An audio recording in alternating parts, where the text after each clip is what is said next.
ठीक है बच्चों, ऑडियो वीडियो क्लियर है क्या? एक बार बता दो सब लोग।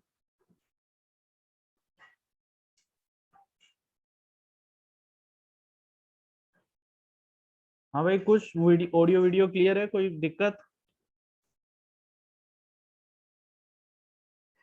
No sir. ठीक है, तो देखो जो चैप्टर है हमारा, चैप्टर नंबर 2, हम लोग अब अप्रोक्स लास्ट क्वेश्चंस अपन करने वाले हैं। ठीक है, और जो वर्कशीट 3 थी वो मैंने आपको 2 क्वेश्चन भेजे हैं बैलेंस शीट के साथ, और कुछ इंफॉर्मेशन आपको यहाँ दी हुई है। ठीक है, अब देखो बच्चों, ये जो क्वेश्चन है वर्कशीट का क्वेश्चन नंबर 1, ये क्वेश्चन नंबर 1 हमें क्या सिखाएगा? तो आपको ये समझना है कि जब भी किसी फर्म में प्रॉफिट शेयरिंग रेशियो चेंज होता है तो वो क्वेश्चन हमें जर्नल एंट्री मांग सकता है, रीवैल्यूएशन अकाउंट मांग सकता है। रीवैल्यूएशन अकाउंट के बारे में आप लोग ऑलरेडी पढ़ चुके हो। ठीक है, आज प्रैक्टिकल क्वेश्चन अपन करने वाले हैं। इसके अलावा वो हमसे पार्टनर्स कैपिटल अकाउंट बनाने के लिए बोलेगा, और उसके बाद हमें नई बैलेंस शीट बनाने के लिए क्वेश्चन बोलता है कि साहब नई बैलेंस शीट आप लोग प्रिपेयर करो।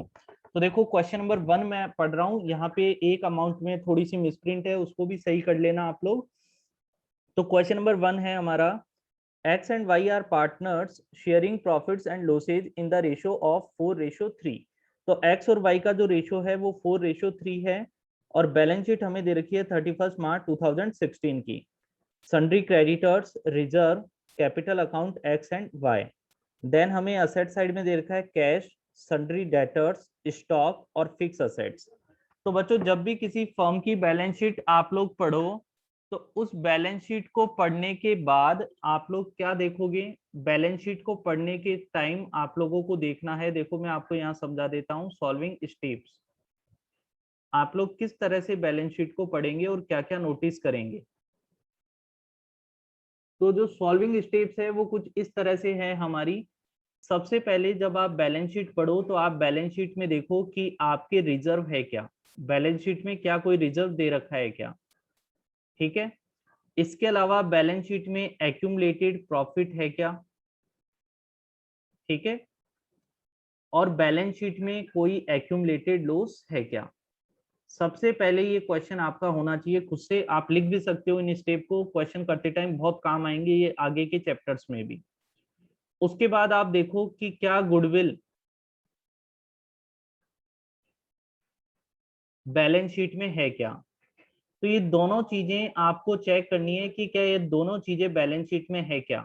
और अगर आपको लगे कि हाँ साहब ये दोनों चीजें बैलेंस शीट में है, तो प्रैक्टिकली जब हम क्वेश्चन करते हैं तो हम लोग पेंसिल से इनको टिक कर लेते हैं, क्योंकि इनका हमें एडजस्टमेंट करना पड़ता है। ठीक है, रिजर्व और गुडविल को आप लोग हमेशा टिक करें, इनका एडजस्टमेंट आपको करना पड़ेगा। बैलेंस शीट पढ़ के आपको ये समझना है। ठीक है, उसके बाद क्वेश्चन में आपको एडिशनल इंफॉर्मेशन दी हुई होती है। अब जो एडिशनल इंफॉर्मेशन है वो हमेशा एडजस्टमेंट की होती है। किसकी होती है? एडजस्टमेंट की। तो अब देखो हम लोग क्वेश्चन को समझते हैं और क्या हमें करना है। तो देखो बैलेंस शीट में अगर मैं बात करूं तो हमें रिजर्व दे रखा है जो कि लाइबिलिटी साइड में आपको दिख रहा है 42,000। इसके अलावा बच्चों कोई भी एक्यूमुलेटेड प्रॉफिट नहीं है। एक्यूमुलेटेड प्रॉफिट का मतलब क्या होता है? लाइबिलिटी साइड में ही पी एंड एल अकाउंट लिखा हुआ मिले। तो लाइबिलिटी साइड में पी एंड एल नहीं लिखा हुआ मतलब कोई भी एक्यूमुलेटेड प्रॉफिट नहीं है। फिर आप देखो एक्यूमुलेटेड लॉस है क्या। तो एक्यूमुलेटेड लॉस असेट साइड में होता है, तो बैलेंस शीट में कोई भी लॉस नहीं है, मतलब कोई भी एक्यूमुलेटेड लॉस हमें नहीं दे रखा। और गुडविल भी बैलेंस शीट में नहीं है। ठीक है, फिर बोल रहा है दे decide that with effect from 1 April 2016 they will share profits and losses in the ratio of 2:1। तो ये 2:1 इनका जो है वो हमें न्यू रेशियो दे रखा है। For this purpose they decide that, इन्होंने डिसाइड किया, क्या क्या डिसाइड किया? Fix assets are to be depreciated by 10%। Depreciated का मतलब होता है कम करना। तो फिक्स असेट्स की वैल्यू को 10% कम कर दो। अब बच्चों कम करोगे असेट्स या लाइबिलिटी को तो रीवैल्यूएशन से हमें एंट्री देनी होती है, जैसे कल मैंने आपको करके बताया थी। तो अभी वापस अपन देखेंगे। फिर बोल रहा है ए provision for 6% be made on debtors for doubtful dates. आपके डाउटफुल डेट्स के लिए आप लोग 6% प्रोविजन बना लो। तो बच्चों प्रोविजन हमेशा लाइबिलिटी होती है। क्या होती है? लाइबिलिटी। देर हमें नेक्स्ट पॉइंट बोल रहा है stock be valued at 1,90,000। Stock का वैल्यूएशन 1,90,000 है। अब आपकी जो बैलेंस शीट है उसमें ये गलती से 14 लाख प्रिंट हो रखा है, तो आप लोग इसको बैलेंस शीट में, है ना, बैलेंस शीट में जो स्टॉक है बच्चों, बैलेंस शीट में जो आपके स्टॉक लिखा हुआ है उस स्टॉक में एक जीरो हटा दो, मतलब बैलेंस शीट में जो स्टॉक है वो हमारा 1,40,000 हो जाएगा। ठीक है, 14 लाख नहीं है बच्चों, ये 1,40,000 है। देन नेक्स्ट पॉइंट हमें बोल रहा है an amount of 3700 included in creditors, मतलब 3700 रुपए क्रेडिटर में इंक्लूड है, is not likely to be claimed, और फ्यूचर में बच्चों वो पैसा नहीं मांगेंगे। अब हमारे क्रेडिटर 3700 रुपए के अभी हैं और इन फ्यूचर वो पैसा नहीं मांगेंगे, मतलब क्रेडिटर कम हो जाएंगे। क्रेडिटर क्या हो जाएंगे? कम हो जाएंगे। अब देखो क्या बोल रहा है, partner decide to record the revised value in the books. जब भी क्वेश्चन आपको ये बोले कि साहब बुक्स में रिवाइज्ड वैल्यू आपको लिखनी है, तो आप हमेशा रीवैल्यूएशन की एंट्री करेंगे। कौन सा अकाउंट बनाएंगे? Revaluation account. तो रिवाइज्ड वैल्यू मतलब वैल्यू चेंज कर देना, और वैल्यू कब चेंज होती है? जब हम लोग रीवैल्यूएशन अकाउंट बना ले। However, they do not want to disturb the reserve, लेकिन वो रिजर्व को बंद नहीं करना चाहते, रिजर्व को डिस्टर्ब नहीं करना चाहते। इसकी अकाउंटिंग भी अपन देखेंगे। You are required to prepare journal entries, आपको जर्नल एंट्री करनी है, कैपिटल अकाउंट्स बनाने हैं और बैलेंस शीट बनानी है। ठीक है, तो बच्चों देखो बहुत ही इंपॉर्टेंट क्वेश्चन है, और 2-5 क्वेश्चन करोगे तब आपकी थोड़ी सी रिदम बैठेगी इस टॉपिक में। तो सबसे पहले आपको ये समझना है कि जर्नल आपको करनी है। ठीक है, अब आपको अगर मैं बात करूं तो एक्स और वाई का जो रेशो है वो हमें ओल्ड जो रेशो दे रखा है, हमेशा याद रखो सेक्रीफाइस और गेनिंग रेशो निकाल के चलो, क्योंकि ये कहीं ना कहीं काम आएगा। तो एक्स और वाई का जो है वो ओल्ड रेशो मुझे दे रखा है 4:3, और एक्स और वाई का एट द सेम टाइम मुझे न्यू रेशो दे रखा है 2:1। ठीक है, अब बच्चों ये है ओल्ड रेशो और ये है न्यू रेशो। ठीक है, अब आराम से सेक्रीफाइस और गेनिंग रेशियो कैलकुलेट करो। तो सेक्रीफाइस और गेनिंग रेशियो कैसे कैलकुलेट होगा? जैसे मैं एक्स के लिए कर रहा हूं, तो एक्स का ओल्ड है 4/7 -2/3, एलसीएम ले लो 21, तो ये हो गया 12 -14, तो ये हुआ बच्चों माइनस का 2/21।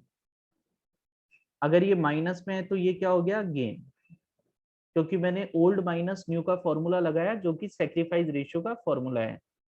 देन y के लिए जाओ आप, y का है 3/7 -1/3,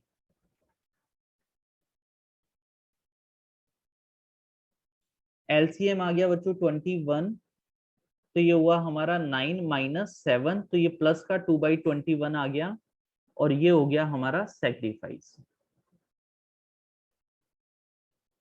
ठीक है, देखो बच्चों आराम से, अगर कोई भी प्रॉब्लम है किसी को तो बोलो। सबसे पहले क्वेश्चन में सेक्रीफाइस और गेनिंग रेशियो आपको निकालना है। क्यों निकालना है? क्योंकि इसकी हेल्प से हम लोग गुडविल की अकाउंटिंग कर पाते हैं अगर क्वेश्चन में हो तो। अब इस क्वेश्चन में गुडविल नहीं है, इसके अलावा हम लोग रिजर्व डिस्टर्ब ना हो, अगर ये क्वेश्चन दिया हुआ आता है तो उस टाइम भी हमारे सेक्रीफाइस और गेनिंग रेशियो में हमें एंट्री करनी होती है, जैसा कि कल परसों की क्लास में मैंने पॉइंट नंबर 2 आपको समझाया था। ठीक है, अब बच्चों सबसे पहले आपने सेक्रीफाइस और गेनिंग रेशियो कैलकुलेट कर लिया। अब हम लोग चलते हैं हमारे पॉइंट्स पे, और सबसे पहले क्वेश्चन मांग रहा है जनरल एंट्रीज। तो बच्चों जनरल कैसे करोगे आप लोग, ध्यान दीजिए। जनरल करते समय आपको सबसे पहले ये देखना है कि क्या क्वेश्चन में कोई रिजर्व है क्या, एक्यूमुलेटेड प्रॉफिट है क्या, एक्यूमुलेटेड लॉस है क्या। तो इस तरह की चीजें आपको देखनी है। तो आपने अगर क्वेश्चन ध्यान से देखा हो तो आपको केवल रिजर्व मिलेगा। अब बच्चों रिजर्व है 42,000। अब आप इसको डिस्टर्ब नहीं करना चाहते, अगर डिस्टर्ब नहीं करना चाहते तो आप एंट्री क्या करेंगे? Gaining partners capital debit to sacrificing partners. तो गेनिंग पार्टनर की कैपिटल क्या है? एक्स कैपिटल अकाउंट डेबिट जिसको गेन हुआ है, और वाई ने क्या किया है? सेक्रीफाइस, तो टू वाइज कैपिटल अकाउंट। अब टोटल जो अमाउंट है वो 42,000 है, और जो रेशो है बच्चों वो आ रहा है 2/21। तो जैसे ही मैं इस एंट्री से अमाउंट करूंगा तो ये अमाउंट आ जाएगा हमारा 4,000। ठीक है, अब देखो भाई, अगर इस एंट्री में किसी को दिक्कत हो तो बताओ। क्वेश्चन ने ये कहा था कि रिजर्व को डिस्टर्ब मत करना। अगर क्वेश्चन ये बोलता कि रिजर्व को आप डिस्ट्रीब्यूट कर दो, तो आप एंट्री करते general reserve account debit to X Y, है ना, normal entry, reserve account debit to X capital to Y capital old ratio में बांट देते। लेकिन जब भी क्वेश्चन बोलता है कि साहब डिस्टर्ब मत करो, मतलब उसके अकाउंट को आपको बंद नहीं करना, और बंद नहीं करने के केस में आप लोग सिंगल एंट्री दोगे, और सिंगल एंट्री होती है सेक्रीफाइस और गेनिंग रेशियो से। ठीक है, ये फर्स्ट एंट्री बहुत इंपॉर्टेंट है, किसी को कोई भी दिक्कत है तो बोलो।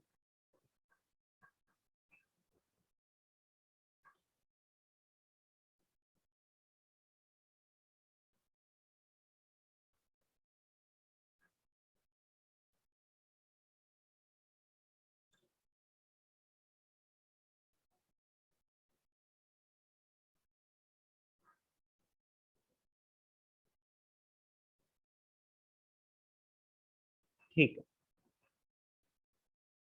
अब बच्चों उसके बाद देखो, कोई भी एक्यूमुलेटेड प्रॉफिट नहीं है, एक्यूमुलेटेड लॉस नहीं है, अगर होता तो उसकी भी एंट्री हमें करनी पड़ती है। अब आ जाओ आप लोग फर्स्ट एंट्री पे। एडजस्टमेंट में फर्स्ट एंट्री बोल रही है fix assets are to be depreciated by 10%, मतलब फिक्स असेट्स को 10% कम कर दो। अब बच्चों बैलेंस शीट में वैल्यू देखो फिक्स असेट्स की कितनी है, 1,50,000। अब फिक्स असेट्स है 1,50,000, इसका 10% हमें कम करना है, डेप्रिसिएटेड का मतलब कम करो। तो असेट्स कम होती है तो एंट्री क्या होगी, रीवैल्यूएशन अकाउंट डेबिट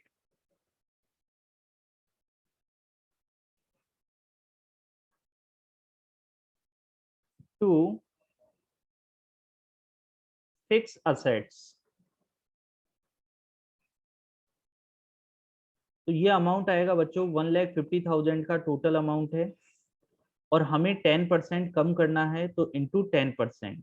तो हमारी असेट्स कितने रुपए से कम हो जाएगी, 15,000 से कम हो जाएगी। एप्रिसिएटेड का मतलब बढ़ाओ, डेप्रिसिएटेड का मतलब घटाओ, कम करो।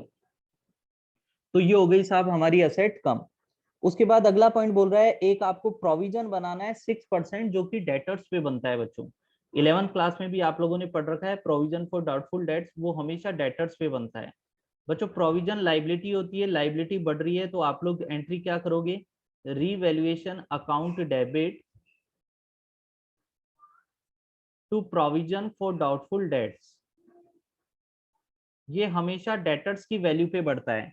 तो आप लोग ध्यान से देखो आपकी बैलेंस शीट में डेटर्स कितने के हैं, डेटर्स है 1,20,000 के, और 1,20,000 का आपको बनाना है साहब 6%। डेटर्स की वैल्यू 1,20,000, 6% प्रोविजन, तो ये हमारा आएगा अमाउंट 7,200। ठीक है, तो 3 एंट्री मैंने यहाँ कर दी है, अगर कोई भी प्रॉब्लम है आपको तो आप लोग पूछें आराम से।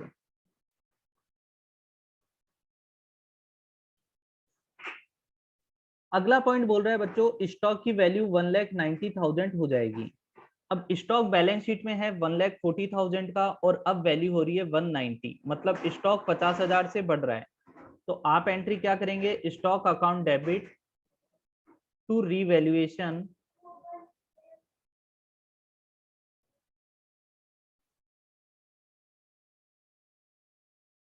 और बैलेंस शीट के बाद बाहर जो वैल्यू है वो है 190, और बैलेंस शीट की वैल्यू है बच्चों 140। तो हमेशा बैलेंस शीट की वैल्यू से कंपेयर करते हैं कम हो रहा है या ज्यादा हो रहा है। तो हमें पता चला कि साहब स्टॉक 50,000 से बढ़ रहा है, तो 50,000 से एंट्री हम लोग करेंगे। अब बच्चों 1 मिनट का टाइम है, आराम से सारी एंट्री लिखो, और कोई भी दिक्कत है तो पूछो।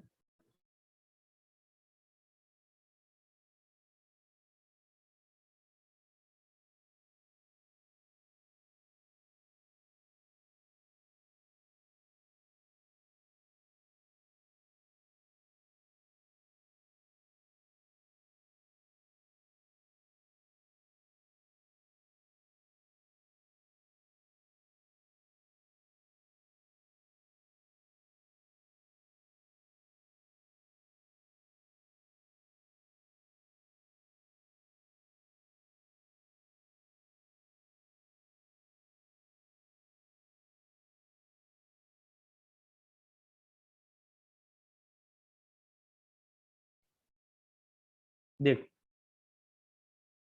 अब एंट्री नंबर 5 जो है वो हम लोग करते हैं। एंट्री नंबर 5 के लिए हमें बोल रहा है कि साहब 3700 के क्रेडिटर हैं और वो पैसा नहीं मांगेंगे, वो क्लेम नहीं करेंगे। तो बच्चों जब क्रेडिटर क्लेम नहीं करेंगे तो हम लोग बोलते हैं कि लाइबिलिटी कम हो रही है। तो लाइबिलिटी कम कैसे होगी? क्रेडिटर्स अकाउंट डेबिट, क्योंकि लाइबिलिटी कम करनी है तो डेबिट कर दो टू रीवैल्यूएशन।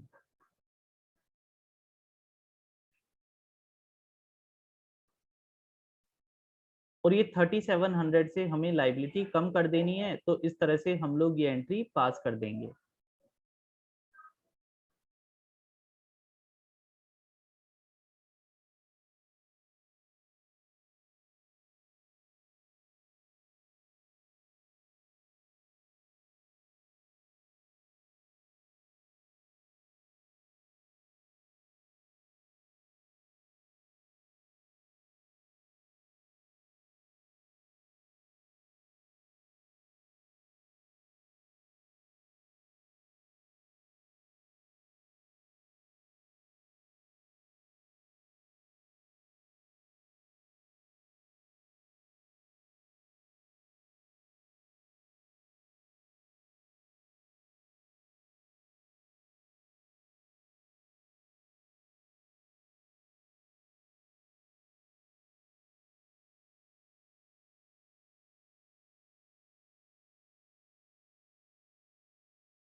ठीक है बच्चों, तो ये एंट्री हमारी 5 नंबर की एंट्री हो गई है। आपको किसी को कोई भी प्रॉब्लम हो तो पूछो।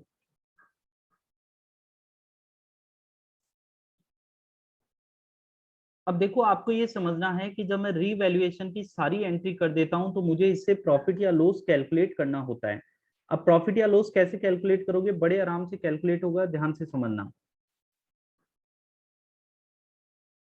आप लोग क्या करोगे, अपने क्वेश्चन को बिल्कुल ध्यान से देखो बच्चों। और अगर आप ध्यान से देखोगे तो आपको पता चलेगा कि साहब इस क्वेश्चन में जो है रीवैल्यूएशन कब कब आया है। आपको ये नोटिस करनी है एक छोटी सी बात कि रीवैल्यूएशन कब कब आया है। तो देखो ये रीवैल्यूएशन साहब डेबिट हुआ 15,000, है ना? केवल रीवैल्यूएशन पे फोकस करो। फिर रीवैल्यूएशन डेबिट हुआ 7200, और फिर साहब रीवैल्यूएशन क्रेडिट हुआ है 50,000 से, और फिर रिवैल्यूएशन क्रेडिट हुआ है 3700 से। ठीक है, तो आपको जो भी प्रॉफिट या लॉस हुआ इस कारण से वो आपको बताएगा रिवैल्यूएशन अकाउंट। ठीक है, आप क्या करो, अपने एंट्री नंबर 6 के लिए जगह छोड़ दो कि रिवैल्यूएशन में प्रॉफिट आया या लॉस हमें नहीं पता। तो हम लोग क्या करेंगे, एक अकाउंट बनाएंगे जिसको हम लोग बोलेंगे रिवैल्यूएशन अकाउंट। ठीक है, ये प्रॉफिट या लॉस कैलकुलेट करने के लिए हम लोग बनाते हैं बच्चों। अब रिवैल्यूएशन अकाउंट बनाना मैंने आप लोगों को नोट्स में बता रखा है। अब कैसे बनाओगे देखो, सबसे पहले आपको ये समझना है कि फिक्स असेट्स की वैल्यू कम हो रही है। तो असेट्स कौन सी साइड कम होती है? बोले साहब टू साइड कम होती है, टू फिक्स असेट्स। और बाकी आप लोग देख भी सकते हो, जो एंट्री है आप लोग इसी तरह से पोस्ट कर पाओगे। तो 15,000 से मैंने ये एंट्री कर दी। फिर उसके बाद नेक्स्ट पॉइंट हमें बोल रहा है कि एक प्रोविजन आप बनाओ डेटर्स का। जो प्रोविजन बन के आया बच्चों 7200 का, तो आपको सिंपली लेजर पोस्टिंग करनी है जैसा कि आप रिवैल्यूएशन में करते हो। तो लाइबिलिटी है तो इस साइड आ जाएगी। फिर आपकी स्टॉक की वैल्यू बढ़ गई तो स्टॉक क्या है? असेट्स। असेट्स बाई साइड में इंक्रीज होता है बाई स्टॉक 50,000। देन आपकी लाइबिलिटी कम हो रही है क्रेडिटर्स की, तो बाई क्रेडिटर्स 3700। ठीक है, अब ये बच्चों एंट्री सारी आप लोग कर पाओगे क्या लेजर में? आपको इतना सा समझना है, असेट्स बढ़ रही है बाई साइड लिख दो, लाइबिलिटी कम होती है बाई साइड में और असेट्स बढ़ती है। तो क्रेडिटर कम हुए 3700 से और हमारा स्टॉक बढ़ा 50,000 से। माइनस कर दो डेबिट की सारी चीजें 15,000 और 7200। तो मेरा जो प्रॉफिट है वो आ गया 31,500, 31,500। टू साइड जितना कम होती है उसको प्रॉफिट बोल देते हैं। और इस प्रॉफिट को पार्टनर्स में डिस्ट्रीब्यूट कर देते हैं टू पार्टनर्स कैपिटल। पार्टनर कौन है साहब? एक्स और वाई। 31,500 का जो प्रॉफिट है इसको आप लोग डिस्ट्रीब्यूट कर दो इनके ओल्ड रेशियो में। अब ओल्ड रेशियो हमारे पास क्या है? ओल्ड रेशियो है बच्चों 4:3। तो ये आ गया 18,000 और 13,500।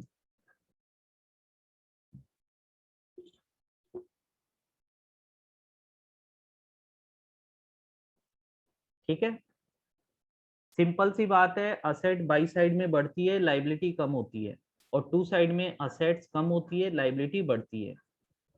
डिफरेंस हो गया प्रॉफिट। अब बच्चों प्रॉफिट को बांटने की एंट्री क्या होगी? तो ये एंट्री नंबर 6 जो आपको दिख रही है वो हमें करनी पड़ेगी जनरल में ही, तो इसीलिए हमने ये कैलकुलेशन की है। और जनरल से मुझे एंट्री मिल गई रीवैल्यूएशन अकाउंट डेबिट, फिर प्रॉफिट हुआ है। यहाँ पे टू साइड कम होती है तो क्या होता है? प्रॉफिट। तो revaluation account debit to X और टू वाई। बच्चों एक्स को प्रॉफिट मिला है 18,000 और वाई को मिला है 13,500 और टोटल प्रॉफिट है 31,500। ठीक है, बिल्कुल आराम से ये एंट्रीज लिख लो और कोई भी प्रॉब्लम है तो बोलो।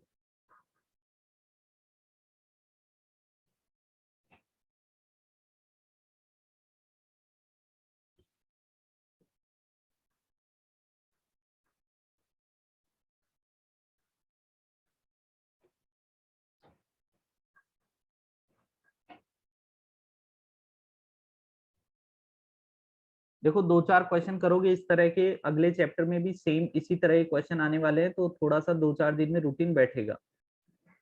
फर्स्ट क्वेश्चन में उतना अच्छे से नहीं पता चलता है। अब इसके बाद क्वेश्चन में हमें बनाना है partners capital account. Partners capital account. देखो जब भी क्वेश्चन आपसे बैलेंस शीट पूछेगा ना, तो हमेशा याद रखो बच्चों, पार्टनर्स कैपिटल अकाउंट आपको बनाना ही पड़ेगा। क्यों? क्योंकि पार्टनर्स कैपिटल अकाउंट आपको जरूरी है, तब तक बैलेंस शीट नहीं बन पाएगी। ठीक है, पार्टनर्स कैपिटल अकाउंट कैसे बनाएंगे हम लोग वो देखिए। पार्टनर्स कैपिटल अकाउंट में हमने फॉर्मेट ऑलरेडी सीख रखा है फर्स्ट चैप्टर में भी। इधर पर्टिकुलर्स और फिर उतने कॉलम जितने पार्टनर हैं, तो दो पार्टनर है हमारे एक्स और वाई। फिर उसके बाद पर्टिकुलर्स और साथ दो पार्टनर है एक्स और वाई।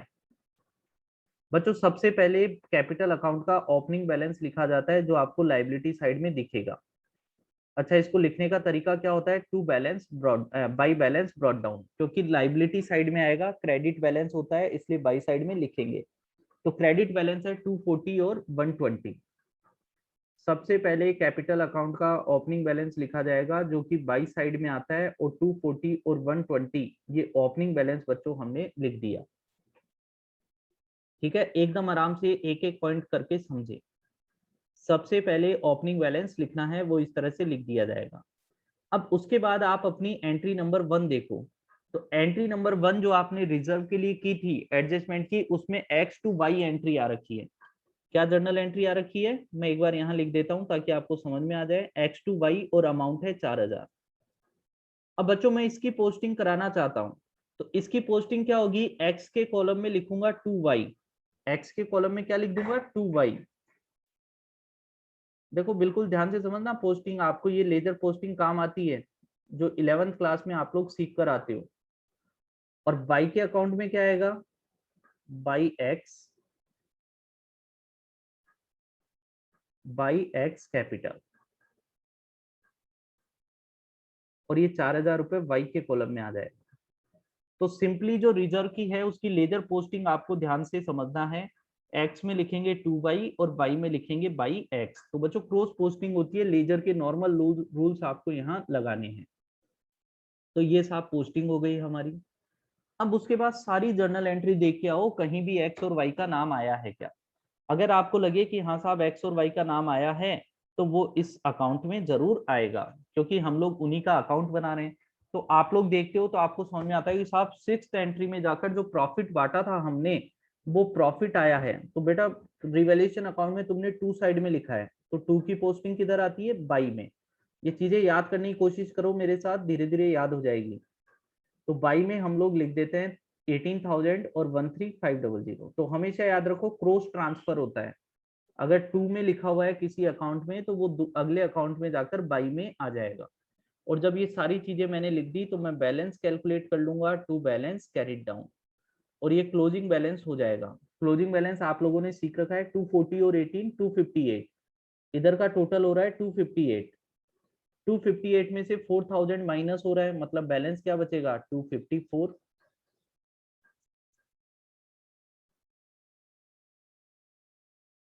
अच्छा, वाई के केस में अगर आप लोग देखेंगे तो 120 और 4 124 प्लस 13500, इसका बैलेंस आ गया बच्चों 137,500।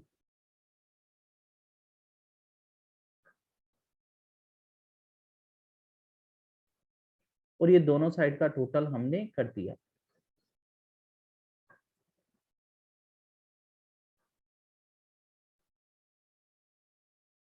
आप लोग अपनी बुक का एक एग्जाम्पल करके देखना, जो फर्स्ट क्वेश्चन हो ना कोई सा भी आपको लगे डीके में एग्जाम्पल, सेम एग्जाम्पल आपको मिल जाएगा। और मैं अप्रोक्स उसका नंबर भी आपको बता देता हूँ। आपको कर लेना है बच्चों अप्रोक्स 32 या 35 के आसपास देख लेना, आपको मिल जाएगा। ठीक है ना, एग्जाम्पल आप लोग करेंगे क्योंकि डीके का बैक क्वेश्चन है तो वो मैं आपको करवा रहा हूँ। और ये आप लोग इस तरह से कर पाएंगे। यहाँ तक कोई भी दिक्कत है तो बोलो, और बाकी चीजें जो है वो प्रैक्टिस के साथ थोड़ी क्लियर होती है यहाँ पे। अच्छा, इसके बाद देखो सबसे पहले रिवैल्यूएशन बन गया, पार्टनर्स कैपिटल बन गया। अब क्वेश्चन हमसे बैलेंस शीट बनाने के लिए बोल रहा है। तो देखो बैलेंस शीट आपको कैसे बनानी है भाई, कोई भी दिक्कत हो देख लो, जल्दी इसको करो।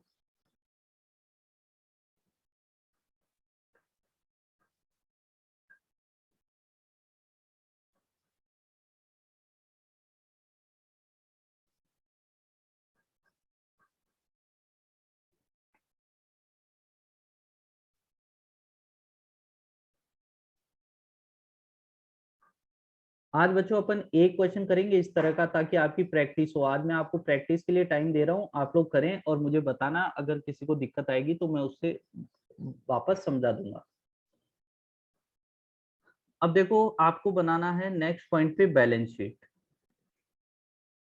बैलेंस शीट बनाते टाइम एकदम सिंपल रूल है बच्चों, जैसी आपको क्वेश्चन में बैलेंस शीट दे रखी है वही बैलेंस शीट यहाँ बनने वाली है, कुछ भी अलग नहीं रहने वाला। ठीक है, तो आपको बैलेंस शीट में पता है कि साहब लेफ्ट हैंड साइड होता है लाइबिलिटीज और अमाउंट, और इधर होता है असेट्स और अमाउंट। बच्चों लाइबिलिटी में सबसे पहले आप क्या लिखोगे, लाइबिलिटी में सबसे पहले आपको कैपिटल लिखनी होती है, पार्टनर की क्या लिखनी होती है, कैपिटल। अब आपको पता है मेरे पास दो पार्टनर हैं एक्स और वाई, तो मैंने लिख लिया एक्स और वाई। अब बच्चों ये कैपिटल कौन सी आप लोग लिखोगे, ध्यान दो। ये कैपिटल वो लिखी जाती है जो आपको टू बैलेंस ब्रॉट डाउन मिले, कैरिड डाउन मिले। ये क्लोजिंग बैलेंस यहाँ लिखा जाता है, तो ये है 254 और 137,500। तो दोनों की कैपिटल मुझे यहाँ लिखनी है, तो वो मैं लिख लेता हूँ आराम से। 254 137,500। तो बच्चों देखो 2,54,000 और 137,500, तो ये हो गया 3,91,500। कैपिटल में सबसे पहले क्या लिख देना है, क्लोजिंग बैलेंस। ठीक है, और क्लोजिंग बैलेंस इस तरह से लिख लेते हैं। उसके बाद आपको क्वेश्चन की बैलेंस शीट पढ़नी है, और क्वेश्चन की बैलेंस शीट पढ़ते हुए ध्यान रखना है कि कौन सी चीज दे रखी है। तो देखो क्वेश्चन में सबसे पहले क्रेडिटर्स दे रखे हैं, तो आप भी लिख लो यहाँ पे सन्ड्री क्रेडिटर्स। ठीक है, अब बच्चों देखो ध्यान से समझना, आप पॉइंट है ना थोड़ा सा दिक्कत करिएगा। मेरे जो क्रेडिटर्स हैं वो बैलेंस शीट में है 28,000, तो मैंने यहाँ लिख दिया 28,000। अब मुझे याद आया कि साहब 3700 का हमने कम भी किया है रीवैल्यूएशन में, तो जो कम होते हैं उसको माइनस कर देते हैं और ज्यादा होते हैं उसको प्लस कर देते हैं। इसे ही हम लोग बोलते हैं रिवाइज्ड वैल्यू। क्या बोलते हैं, रिवाइज्ड वैल्यू। तो क्वेश्चन ने हमें कहा था रिवाइज्ड वैल्यू पे दिखाना, तो येलो साहब 24300। मेरे क्रेडिटर थे तो 28 के, लेकिन 3700 कम हो गए तो उसको मैंने माइनस कर दिया। फिर आप लोग आगे चलें, आपको लिखा है रिजर्व। तो रिजर्व को तो हमें डिस्टर्ब ही नहीं करना था, और डिस्टर्ब नहीं करना था तो रिजर्व सेम आ जाएगा, रिजर्व को 42,000 हम लोग वापस लिख देंगे। ठीक है, क्यों? क्योंकि हमने रिजर्व की कोई एंट्री नहीं की, वो तो केवल एडजस्टमेंट किया है हमने, तो इसलिए रिजर्व सेम चलता है और रिजर्व को हम लोग सेम लिख देंगे। देन बच्चों देखो, आप लोग लाइबिलिटी साइड खत्म हो गई, असेट साइड में आ जाओ। असेट साइड में हमें कैश दे रखा है 20,000, तो कैश में रीवैल्यूएशन में चेक करो कोई चेंज हुआ क्या। बोले ना साहब कोई भी कैश की एंट्री नहीं है, तो रिवैल्यूएशन में कोई भी चेंज नहीं है, तो सेम लिख दो। अच्छा, उसके बाद क्या है, सन्ड्री डेटर्स। अब डेटर्स के नाम से तुम्हें याद आया होगा, तुमने इस पे प्रोविजन बनाया है, तो प्रोविजन हमेशा डेटर्स में से माइनस होता है। तो डेटर्स है 120 के, और हम लोग माइनस कर देंगे पीबीडी। पीबीडी है 7200, तो ये आ गया 112800। ठीक है, डेटर्स में से क्या माइनस कर देना है, पीवीडी। फिर है बच्चों स्टॉक। अब स्टॉक आपको पता है कि वैल्यूड होके 190 का हो गया, ये क्वेश्चन ने दे रखा है, तो नई वैल्यू आपको यहाँ लिखनी होती है 190। देन बच्चों आपको दे रखी है फिक्स असेट्स। फिक्स असेट्स आपको पता है आपने 10% कम की है, तो अभी वैल्यू क्या है बैलेंस शीट में 150, और 15,000 रुपए आपने कम कर दिए, तो -15,000। तो अब वैल्यू क्या रहने वाली है, 1,35,000। और इस तरह से आप लोग पूरी बैलेंस शीट प्रिपेयर करेंगे, और पूरी बैलेंस शीट प्रिपेयर करके टोटल करेंगे आराम से। तो जैसे ही आप लोग टोटल करेंगे, तो आपका टोटल आ जाएगा 457,800, 457,800। और ये दोनों साइड सेम आएगी, मतलब हमारा सॉल्यूशन ठीक है। येलो। अब एक बार लिख लो बच्चों, फिर मैं आपको एक बार पूरा रिवाइज कराता हूँ, कंक्लूजन देता हूँ कि किस तरह से हम लोग फ्लो करेंगे क्वेश्चन को।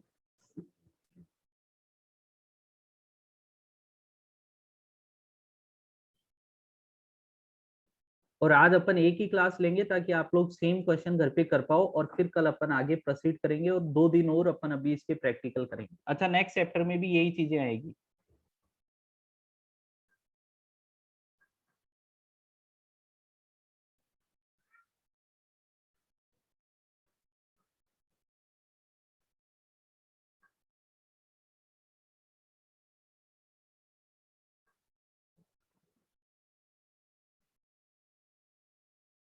देखो बच्चों, मैं समझा देता हूँ आपको कि क्या क्या आपको माइंड में रखना है जब भी आप क्वेश्चन को पढ़ रहे हो, क्वेश्चन को रीड आउट कर रहे हो।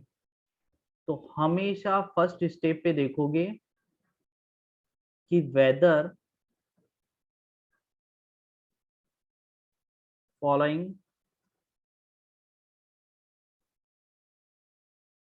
आइटम्स इन बैलेंस शीट, क्या ये आइटम बैलेंस शीट में है क्या। तो क्या क्या देखोगे, हमेशा कोई भी रिजर्व है क्या। ठीक है, अब रिजर्व में हो सकता है वो स्पेशल हो या वो जनरल हो। अब बच्चों इनकी जो अकाउंटिंग है वो आपने टुकड़ों में सीखी है, और बड़े क्वेश्चन में आकर ये मिल जाती है, फुल लेंथ क्वेश्चन में एक साथ हमें करनी पड़ती है। देन आपको देखना है कि क्या कोई एक्यूमुलेटेड प्रॉफिट है क्या। ठीक है, और क्या बैलेंस शीट में गुडविल है क्या, क्योंकि ये गुडविल हमें क्लोज करनी होती है। गुडविल को क्या करना पड़ता है, क्लोज। अगर है तो बच्चों इसको कर दो क्लोज। ठीक है, देन सेकंड स्टेप पे आप प्रिपेयर करोगे अपना रीवैल्यूएशन अकाउंट, है ना। अब रीवैल्यूएशन अकाउंट करने के दो तरीके हैं, कि भाई असेट्स और लाइबिलिटीज में जो चेंज आ रहा है उससे आप लोग जर्नल एंट्री कर लो, और जर्नल एंट्री करने के बाद आप लोग अकाउंट बना लो। तो ये दोनों चीजें हमेशा करना। ठीक है, आपको प्रैक्टिस होगी, और इलस्ट्रेशंस करो, ज्यादा एंट्री करोगे, प्रैक्टिस होगी, प्रैक्टिस मांगता है ये टॉपिक। फिर उसके बाद आपको प्रिपेयर करना है पार्टनर्स कैपिटल अकाउंट।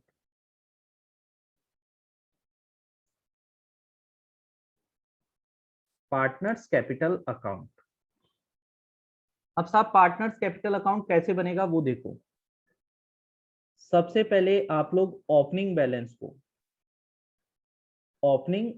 को बाई बैलेंस ब्रॉट डाउन लिख दोगे। बाई बैलेंस ब्रॉट डाउन लिख दोगे। सबसे पहले ओपनिंग बैलेंस को बाई बैलेंस ब्रॉट डाउन लिख देना हमेशा। भाई ध्यान से लिख लेना, ये स्टेप्स काम आएगी। फिर उसके बाद रिजर्व हो या एक्यूमुलेटेड प्रॉफिट हो, इसको बाई साइड में डिस्ट्रीब्यूट करते हैं। कौन सी साइड में डिस्ट्रीब्यूट करते हैं? बाई साइड में। अगर कोई एक्यूमुलेटेड लॉस है बैलेंस शीट में तो वो जाता है कैपिटल अकाउंट के टू साइड में। क्यों जाता है आप पोस्टिंग करके देखेंगे अपने आप से, है ना, आपको समझ में आएगा क्यों जा रहा है। क्योंकि रिजर्व की एंट्री क्या होती है? Reserve account debit to X Y. अब मैं जब एक्स और वाई का अकाउंट बना रहा हूं तो पोस्टिंग क्या आएगी? By reserve. ठीक है, इस तरह से आपको समझना है। फिर उसके बाद में आप रीवैल्यूएशन अकाउंट को देखेंगे। अब रीवैल्यूएशन अकाउंट में बच्चों दो चीजें हो सकती है। अगर प्रॉफिट है तो वो बाई साइड आएगा, और अगर लॉस है तो वो टू साइड आएगा। ठीक है, ये इतनी चीजें आपको ध्यान रखनी है, उसके बाद क्लोजिंग बैलेंस आप लोग कैलकुलेट कर देंगे। ठीक है बच्चों, तो ये टॉपिक आप लोग ध्यान में रखते हुए इलिस्ट्रेशन जरूर कर लेना। अभी आज के टॉपिक अपन और नहीं बढ़ाना चाहते, इस तरह का सेम एग्जांपल आपको घर पे करना है। इलिस्ट्रेशन नंबर 30 से 35 के बीच में देख लेना। डीके में 30 से 35 के बीच इलिस्ट्रेशन देख लेना, मिल जाएगा, सेम इलिस्ट्रेशन मिल जाएगा आपको। ठीक है बच्चों, और फिर अपन नेक्स्ट क्लास लेंगे कल, टाइमिंग यही रहेगा अप्रोक्स। ठीक है, अब डेली सुबह मॉर्निंग में ही ले लूंगा क्लास।